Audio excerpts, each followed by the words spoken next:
the ABC News Magazine. 2020 with Hugh Downs and Barbara Walters. Are your kids renting a movie this weekend? Horror films like these are the most popular choice. Graphic orgies of blood and violence. And they watch 15 murders in an hour and a half. Children mesmerized. I like the gore. But are they harmless? It's always a female victim, and is generally in a sexual context. With reports that life may now be imitating art, Bob Brown shows you what the kids are watching. VCR horrors. Also, horror movies, mutilation, decapitation, torture. Does that sound entertaining? More blood than a blood bank. Have we got your attention? Well, you may be sickened, but what about your kids? They seem to love every moment of today's horror films, movies that by comparison make Frankenstein seem cute and cuddly. If you find this disturbing, just wait, because there is a whole other dimension. There is. Since VCRs, half of American households now have videocassette recorders. And for many children, they're a ticket to R-rated gore that the kids are too young to see at the movies. So, do you know what your children are watching? Well, parents and psychologists are very concerned. And tonight, Bob Brown will show us why. Fair warning, though, there is some graphic violence in this. But we say that for you, not your kids. They've probably already seen it. First, you were frightened by the Texas Chainsaw Massacre. Then you were terrorized by Halloween. And now, prepare to be pulverized, traumatized, and hospitalized by... Splatter you. I like the gore. I love blood and guts and stuff, you know. I'm serious, it turns me on, you know, ever since I was a little kid. Because I love the feeling of being scared, you know.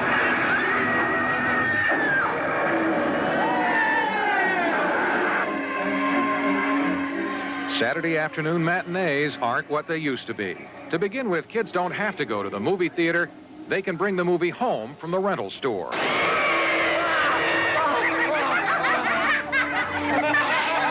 And some of the most popular kinds of tapes to watch don't resemble the old Hopalong Cassidy or Superman movies.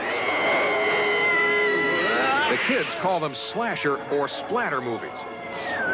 And they get together to watch them at gross-out parties.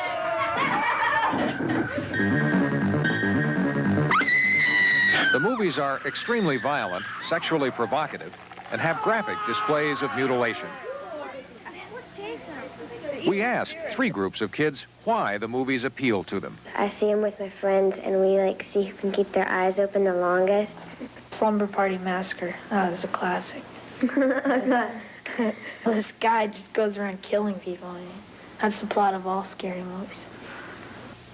Kids get the movies from the horror section of the video store. Most of the violent movies are rated R and aren't supposed to be seen unless you're 17 years old. Others are made directly on videotape and bypass the rating system altogether. Video store owners say the movies are usually in their top 3 rental categories. Kids say it more simply. On Monday morning, the biggest attraction is a kid that's seen one of these disgusting movies of the weekend.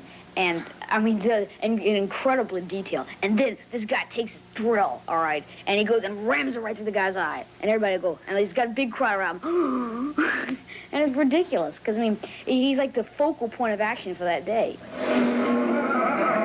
While the movies may be the rage with kids, it's a different story when their parents learn about what they believed were simply horror movies. I considered myself an informed, concerned parent and mother, as we all do, and I had no idea that it was at the depth of this absolute mutilation. Oh, my God. I haven't watched it myself. What particularly shocks parents is the degree and repetition of gore and violence. In the movie these parents are watching, Make Them Die Slowly, 2 women are tortured for hours and then forced to watch as their male companion suffers another indescribable torturing process and is then beheaded.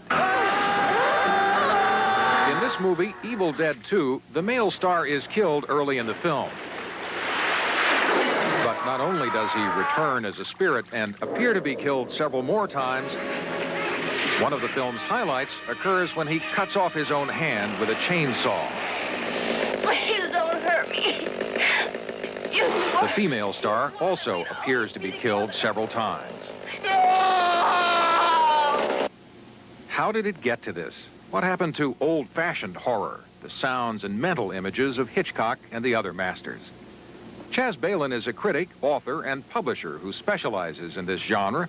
His books include such titles as The Gore Score and Horror Holocaust.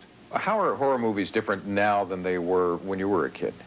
I think we got a real impatient kind of contemporary audience now that's more raised on TV, that's more raised on MTV. The audience wants some noise. They want some thunder. They want the smoke machines. They want some loud rock music, and they want 15 murders in an hour and a half. They don't want to hinge a movie around 2 murders or 3 like in a Psycho kind of film. They want to have a body count. That may be true today, but certainly Alfred Hitchcock's films were scary, and they didn't use graphic violence, even in the famous shower curtain scene from Psycho. 2 films seem to have provided the impetus for productions to become more and more explicit. The first was Night of the Living Dead in 1968, and the second was the 1974 release of Texas Chainsaw Massacre. Each was made for less than $200,000, and they reportedly have grossed more than $50 million apiece. The phenomenal financial success of Texas Chainsaw Massacre in particular led to a glut of Hollywood filmmakers, including several pornographers, moving into the horror field. They'd taken that same formula, and instead of those explicit sex shots, they substitute women being killed and murdered by men. And stories of members of organized crime wanting in on the action have also surfaced. In fact, Texas Chainsaw Massacre was distributed by a company headed by Louis Pereno. Not only was Pereno the producer and distributor of the porn hit Deep Throat, he is also considered by police to be an operative of the Joseph Colombo Mafia family. Texas Chainsaw Massacre and its sequel, Texas Chainsaw Massacre 2, are still 2 of the biggest hits in the video rental market. It is the explosion of that video rental market that fuels the modern horror films. But even with all the violence, it's still only acting and special effects. So if kids like it, which they obviously do, what's wrong with making the violent films? Often they're seeing slasher movies that the central plot is based on rapes and chases with women being pursued with buzzsaws and drills and being brutalized, raped, murdered, and parents don't realize that. Dr. Dan Lintz is a psychology professor at UCLA and has co-authored a book on violence and behavior patterns. The reason that we undertook these studies to begin with was because we feared that people were getting desensitized to the violence in these films, particularly violence against women. And the results of his 4-year study show that people were affected by the movies, particularly in their attitudes toward women in real life. When we put them in a situation where they had to make a judgment about a female victim in another context, let's say a rape victim or a victim of battering, we found that those people that were exposed to these teenage slasher films were less sensitive to that victim than were subjects who were exposed to other kinds of films or who were exposed to no films at all. This is it. Here we go. Nice, nice, nice. Right there. Linnea Quigley is currently one of the leading females in horror movies. She's posing here for the poster of her next film, Tantalizer. And her roles do seem to have a common thread. I've been buried alive in mud. I've been victimized. I've been beat up. I've been impaled on antlers. I've been eaten by monsters. I've had zombies attack me. Just about everything that could happen has. And even a few of the kids we talk to are concerned about women usually being portrayed as the victims. Why does it always have to be women being killed? Why couldn't it be men? So that's the whole point. I hate it because I always kept that in mind of like, why always women? But by far, most of the kids told us that parents and psychologists are overreacting. That it's just in the movies. A lot of times the women are the victims because I guess women are supposed to be, you know, so fragile and so scared and everything, but it doesn't bother me, you know. Sort of isolate movies as, you know, a major desensitizer of kids is probably giving it more impact than it deserves. Andy Pfeiffer heads Empire Productions, one of the largest makers of horror films and risque videos. In terms of our films, the violence is largely tongue-in-cheek. Walter Jostin is the owner of Paragon Films, a new company that has had commercial and critical success with 2 horror movies, including Witchboard. It's a changing world. I don't think we're showing anything in our films that is worse than anything they're going to see on the news or on the street. The difference is, I think, that with the slasher film, what you have is this preponderance of violent images against women. In the news, the victims tend to be spread across many aspects of society within certain strata of society, males and females alike, black and white. In slasher films, it's always a female victim, and it's generally in a sexual context. You have a son, right, who is still fairly young. Yes, he's 5. At what point would you want him to start watching some of these films? He has seen all of our films to date. We don't feel he's seen anything that is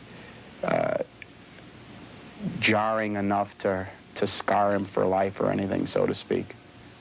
But the district attorney in Boston, Massachusetts, Newman Flanagan, thinks 5-year-olds are too young to see these films, and he has a reason.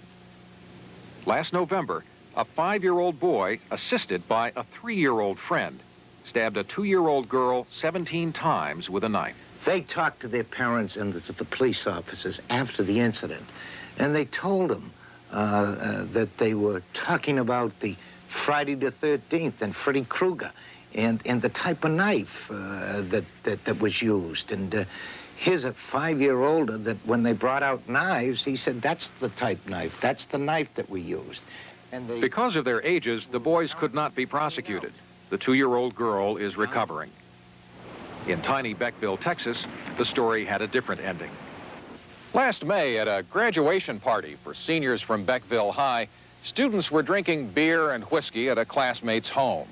Some were watching a video called Faces of Death, which purports to show not fictional, but actual recordings of violent deaths. 2 of the students disappeared from the party. They were David Metcalf and Teresa Ann Downing. Metcalf later returned. But the next day, Teresa Ann Downing's body was discovered near this cemetery, not far from where the party was held, partially clothed, smothered, and beaten to death. Metcalf originally confessed to the murder and then recanted his confession. He has pleaded not guilty and is awaiting trial. Police believe drinking probably had more to do with the crime than the video. But interestingly, in his high school yearbook, Metcalf lists his favorite movie as Faces of Death.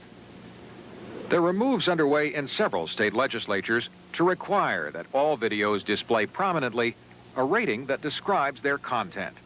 And many parents also want a better definition of R-rated. We would like the Motion Picture Association to consider a further category of the R rating. We would call it RV, and that would classify a film as being rated R because of its sexually violent or its extremely violent content. The bottom line is that even if new rating requirements are put into place, it's a voluntary system, and it isn't against the law for stores to continue to rent these violent videos to children. And it's also an issue on which a mother and her child continue to disagree. Even if the films have special effects, and we all know that they're not real, in a child's perception or in an adult's perception, we're still dealing with repeated violent acts and the association of sex and violence that may make us more callous to those acts committed in real life. You can't just say, okay, you can't see it and you can, because, you know, some people, they're 25 and, you know, they can't mentally handle these killings. And, you know, some people when they're 3 years old can see a rated R movie and know that it's not real and just have it be there and be entertaining and scary at the same time, but not be, you know, completely inappropriate.